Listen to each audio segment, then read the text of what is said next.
ស្ដាប់ទាំងអូទាំងកូនទៅគឺសម្បើមខ្លាំងណាទាំងលោកហ៊ុនសែនទាំងលោកហ៊ុនម៉ាណែតបើហ៊ុនសែនវិញណា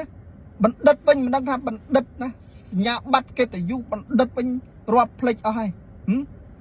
ហេតុអីក៏មកចាប់ហ៊ុនយុទ្ធដែលជាជនពិការដែលគ្នានៅតែលើរទេសនេះហេតុអីបានមកចាប់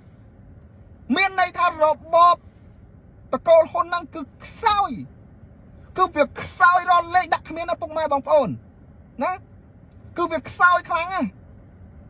បានទៅចាប់ជនពិការគ្រាន់តែអង្គុយលើរទេសណាមានតែសម្លេងណាសម្រាប់បញ្ចេញការឈឺចាប់របស់ខ្លួននៅក្នុងរស់នៅក្នុងសង្គមបែបហ្នឹងបន្តិចបន្តួចហ្នឹងឯងហើយលោកហ៊ុនយុននេះត្រូវលោកហ៊ុនសែនគឺចាប់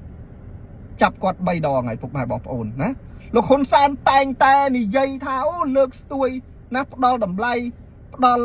កិត្តិយសដល់ជនពិការទាំងខ្លួនឯងក៏ជាជនពិការខ្លួនឯងក៏ជាអ្នកពិការភ្នែកដែរអូតែងតែឡើងវេទិកាធ្វើកម្មវិធីអីជាមួយនឹងជនពិការអាសម្ដែងណាខ្លួនឯងនឹងស្រឡាញ់ជនពិការណាប៉ុន្តែទៅចាប់ជនពិការដាក់គុកណាដាក់គុកដាក់យោឥឡូវខ្ញុំចង់បញ្ជាក់ម្ដងទៀតពុកម៉ែបងប្អូនថារបបត្រកូលហ៊ុននេះការដែលចាប់ហ៊ុនយុទ្ធដែលជាជនពិការនេះគឺរបបហ្នឹងរបបអូកូនហ្នឹងគឺខ្សោយខ្លាំងមែនតើតែម្ដងនៅចាំតែប្រជាពលរដ្ឋណាប្រជាពលរដ្ឋក្រោកឡើងទាំងអស់គ្នាណាក្រោកឡើងតែមកបន្តិចគឺផ្លាស់ប្ដូរបានណាពុកម៉ែបងប្អូនខ្ញុំជឿថាកងកម្លាំងប្រដាប់អាវុធណា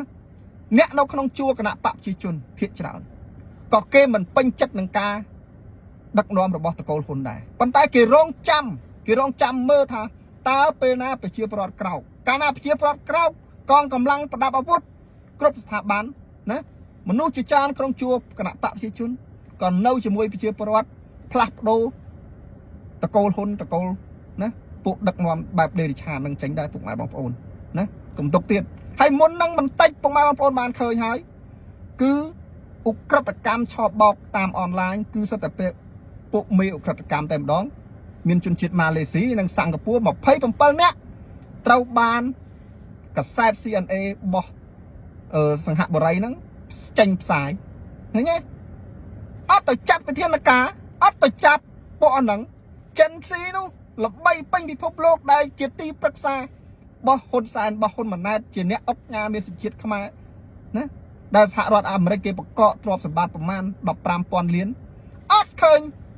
ណាតកូលហ៊ុនទៅចាប់ឬក៏ដកតំណែងឬក៏ដកសញ្ជាតិអី